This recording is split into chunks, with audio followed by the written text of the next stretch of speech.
এর কাছে ছুড়ে দেওয়া উচিত যারা স্ক্রিনিং কমিটিতে ছিল এবং কোন অজানা কারণে এই ছবি ভবিষ্যতের ভূত, একাডেমি অফ ফাইন আর্টস এই ছবিগুলোকে বলাই হয়েছিল এই ছবি চলতে পারে না।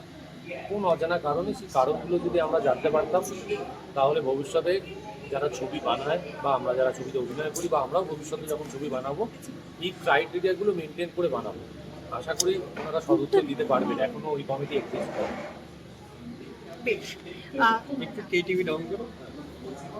বেশ দিন পর যখন চন্দনের ছবিটা দেখানো হচ্ছে ভালো লাগা তো একটা আছে এবং জায়গা প্রথম কথা হচ্ছে মানে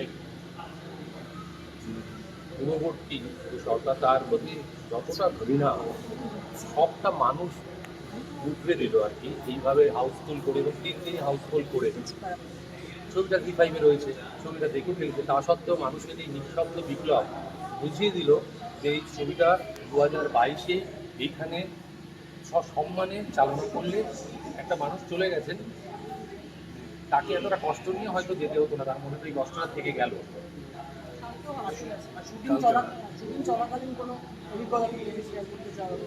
শুটিং চলাকালীন কিছু অভিজ্ঞতা আগে শেয়ার করেছি, এই অভিজ্ঞতাটাই তুমি নাও না। এখন আজকের অভিজ্ঞতাটা তুমি এটা সচক্ষে দেখছো, আমার মনে হয় তোমার জীবদ্দশায় সারা পৃথিবীব্যাপী এইরকম অভিজ্ঞতা হয়েছে বলে আমার তো জানা নেই যে একজন ডিরেক্টরের ছবি চোখ দেওয়া হলো না, সে গত হয়ে যাওয়ার পর তাকে শ্রদ্ধাঞ্জলি জানিয়ে সেই নন্দনে সেই ছবি চলছে।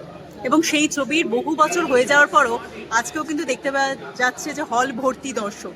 পরপর 3 দিনই হাউসফুল হয়ে আছে। মানে আমি দর্শকের কাছে এবং আমার বাঙালি পশ্চিমবাংলাবাসী এবং পশ্চিমবঙ্গ সরকারের কাছে অশেষ ধন্যবাদ কৃতজ্ঞতা জানাই যে আপনারা বিচার করলেন, একটা ভার্ডিক্ট দিলেন যে 2022 অনলাইন হয়েছে।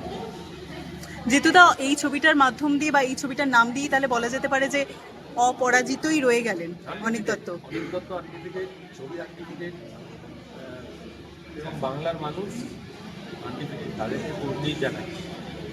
তারা যদি এই ভার্ডিক্ট না দিত তাহলে মনে হতো যে না এই ছবি না চললেও চলছে, ভালোই ছিল।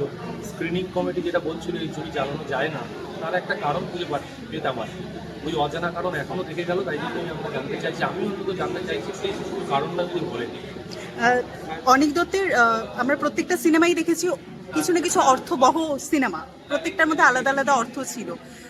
সেখান থেকে ওনার চোখ থেকে তোমাকে আবিষ্কার করা জিতুদা এই মুহূর্তে সারা জীবন কৃতজ্ঞ থাকবো।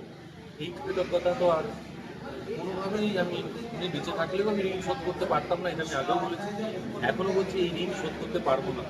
বহু মানুষ, বহু যারা বিরুদ্ধাচরণ করে, যারা রাজনৈতিক ব্যক্তিত্ব হয়ে করাপশনের সাথে যুক্ত, তারা কটাক্ষে সুরে বলে নিজেকে সত্যজিৎ রায় ভাবছেন। আমি সত্যজিৎ রায় নিজেকে ভাবছি না, আমি একজন শিল্পী এবং তারপরেও শিল্পের সঙ্গে যুক্ত থাকবো, কিন্তু সঙ্গে সাথে সাথে এই যে সংগ্রাম, এই বিপ্লব, এই অনৈতিকতার বিরুদ্ধে আমি সোচ্চার হবই। আপনারা আমাকে যতই কটাক্ষ করুন না কেন, আমাকে ঘরে বসিয়ে রাখতে পারবেন না। অনেক তুমি যেটা বললে, তুমি বারবার সোচ্চার নিয়েছো বিভিন্ন ক্ষেত্রে, কালকে এমন একজন টলিউডে এমন একজন বিশ্বাস তিনি এই মুহূর্তে জেলে। দেখো আমি একটা কথা বলি, এইটা আজকের বিষয় নয়, এই নিয়ে আমি অনেক বাইক দিয়েছি, জানিয়েছি, এবং তুমি বললে সোচ্চার হয়েছে, তুমি কি দেখোনি আমি সোচ্চার হয়েছি কি না, সেটা নিয়ে মানুষ জানে, তুমিও জানো। আজকের বিষয়টা আমরা এর বই ঘুরেই থাকি না, একটু এই আবেশেই থাকি। জিতুদা, অনিক দত্তের শেষ দিনটা আমরা দেখতে পেয়েছি কোনো রকম রাজনৈতিক রং কিন্তু ওনার শবদেহকে ঘিরে লাগেনি, বরঞ্চ সমস্ত রাজনৈতিক রংকে সরিয়ে রেখে ওনার সেই দিনটায় প্রত্যেকটা কাছে মানুষ, প্রত্যেকটা ভালোবাসার মানুষ এগিয়ে এসেছিলে। তুমিও যদিও বা বাকরুদ্ধ ছিলে, আমরা দেখতে পেয়েছিলাম, সেইটাই বোধহয় শেষ পর্যন্ত ছিলি মানুষটার সাথে ভালোবাসার রংটুকুই শুধু ছিল। আমি তোমাদের মাধ্যমে একটা কথাই বলবো, মানুষ চলে যাওয়ার পর রং, জাতি, ধর্ম নির্বিশেষে মানুষের পাশে এসে দাঁড়ায়, এটা বেঁচে থাকা কালীন করে। আদর্শ আলাদা হতে পারে, রং আলাদা হতে পারে, কিন্তু তার মানে এমন নয় সে মানুষ নয়। মনুষ্যত্বের পরিচয় আমরা দিই, প্রত্যেক দিন দেওয়ার চেষ্টা করি। এই অভ্যেসটা গত 15 বছর আমরা হারিয়ে ফেলেছিলাম। রং দিয়ে বিচার করতাম, কে কার সঙ্গে ছবি তুলছে, কে কার মিটিংয়ে যাচ্ছে, তারপরে ফ্লোরে এসে কতটা ভিন্ডিকটিভ, কতটা ডমিনেটিং আচরণ করছে সেটা আমি দেখেছি। আমি তো নিজে ওই ইন্ডাস্ট্রির সঙ্গেই যুক্ত, তো সেইটাকে দূরে রেখে যদি আমরা সুস্থ পরিবেশ গড়ে তুলতে পারি, শিল্পের জন্য সেটা অনেক অনেক সমৃদ্ধশালী হবে। এই মুহূর্তে দাঁড়িয়ে শেষ মতো যেটা মনে হয় যে অনিক দত্তের মতো মানুষকে তিনি সারা জীবন তার ছবির মাধ্যমে বেঁচে থাকবেন তো সকলের মনে, কিন্তু তুমি সামনে থেকে দেখেছো অনিকদাকে, কি রয়ে গেল জিতুদা তোমার সঙ্গে? খানিকটা ক্ষোভ রয়ে গেল, খানিকটা দুঃখ রয়ে গেল, এবং আজকে ওনার ছবি, ওনার হাতে তৈরির একজন শিল্পী সে দাঁড়িয়ে রইল, এবং সেই শিল্পীর যে কর্মকার, সেই শিল্পীর যে তৈরি করলো, তিনি আর রইলেন না। তার মানে কি আবারও এটা প্রমাণ দিতে হবে যে মানুষকে গত হয়ে তারপরে সে স্বীকৃতি পাবে? মানুষ বেঁচে থাকতে স্বীকৃতি দিন, তাকে বাঁচতে আরেকটু সাহায্য করুন। প্রত্যেকজন বলছেন যে অনিকদার সাথে বোধহয় ঝগড়া না হলে সেই দিনটা সার্থকতা কারো কাছে মনে হতো না। অনিকদা তর্কের মাধ্যমে ভীষণভাবে কথা বলতে ভালোবাসতেন, যুক্তির সঙ্গে। তোমার সাথে হয়েছে সেরকম জিতুদা? অনেকদিন এমন একটা মানুষ তর্কের মাধ্যমেও শিক্ষা দান করবে, সবার সঙ্গে তর্ক করতে এড়িয়ে চলে যেতে। উনি তর্কের মতো মানুষ হলে তার সাথে তর্ক করতে, এবার যে মানুষ সেটাকে খারাপভাবে দেখতো, তার নেওয়ার ক্ষমতা কিন্তু নেই বলে সেইভাবে দেখতো। আমাকে যদি তর্ক করে বা বকা দিয়ে কিছু বলতো, আমার মনে হতো আজকে কিছু একটা শুনতে পারবো, জানতে পারবো, যেটা আমাকে এনরিচ করবে। তো ওইভাবে আমরা যদি একটু এগিয়ে যাই আর কি, ওনার যে কথাগুলো, এগুলো আমাকে খুবই স্টিমুলেট করে প্রত্যেকটা মুহূর্তে। অনিকদাকে নিয়ে কি ক্ষোভ রয়ে গেল শেষ পর্যন্ত? অনেকটাকে নিয়ে আমার কোনো অনিকদার কথা তুমি বলছিলে না যে ক্ষোভ রয়ে গেল অনিকদার উপর একটু?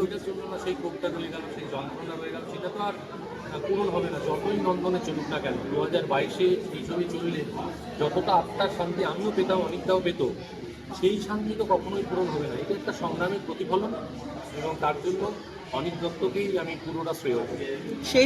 ওনার সাথে শেষ কি কথা হয়েছিল?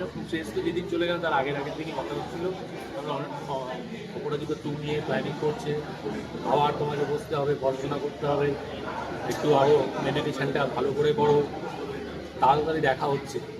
But it's not done. অনেকটা দেখা হচ্ছে বলে এইভাবে ছেড়ে চলে যাওয়াটা উচিত হবে।